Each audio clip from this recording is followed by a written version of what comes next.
ইন্দোনেশিয়ার জাকার্তায় free fire world সিরিজের কঠিন একটা সমীকরণের সামনে দাঁড়িয়ে বাংলাদেশের রেড ক্লিফ এবং বলতে হয় দুঃখ নিয়ে যে বাংলাদেশের রেড হক্স এক প্রকার বাদী হয়ে গেছে। আজকে সেই দিনের খেলা চলছে লিগ পর্বের।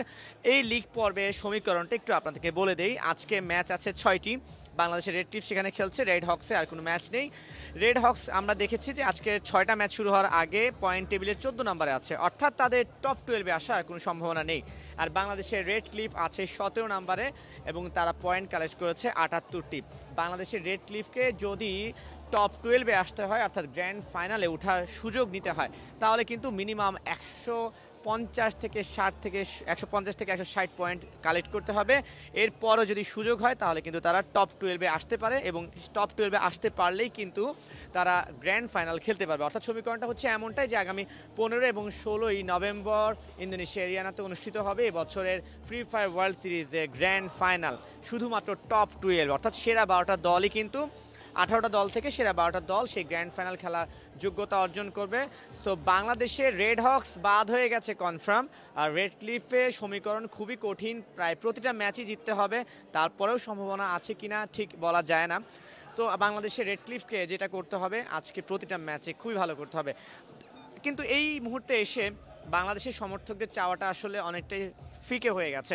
বাংলাদেশের সমর্থকদের চাওয়াটা এখন একটাই, তা হচ্ছে যেহেতু আন্তর্জাতিক অঙ্গনে বাংলাদেশ এখন খেলা শুরু করেছে, সো একটা ম্যাচ যদি বাংলাদেশ বুইয়া পায়, অর্থাৎ একটা ম্যাচ যদি বাংলাদেশ জিততে পারে, তাহলে কিন্তু আন্তর্জাতিক অঙ্গনে প্রথমবারের মতো বিশ্বের বড় বড় বাঘা বাঘা দলগুলোকে পরাজিত করে প্রথমবার কোনো ম্যাচ জেতার সৌভাগ্য অর্জন করবে বাংলাদেশ, যেটা কিন্তু বাংলাদেশের ই স্পোর্টস ইতিহাসে স্বর্ণাক্ষরে লেখা থাকবে। অর্থাৎ বাংলাদেশের দর্শকদের বা ভক্ত যারা আছেন ফ্রি ফায়ার বা ই স্পোর্টসে, তাদের এখন একটাই চাওয়া, সেটা হচ্ছে যে কোনোভাবে যদি একটা বই আর রেড ক্লিফকে এনে দিতে পারে, তাহলে কিন্তু বাংলাদেশের ই স্পোর্টসে তার একটা ইতিহাসে সাক্ষী হয়ে যাবে। আমরা শুধু বইয়া চাই না, আমরা চাই রেড ক্লিফ ভালো করুক।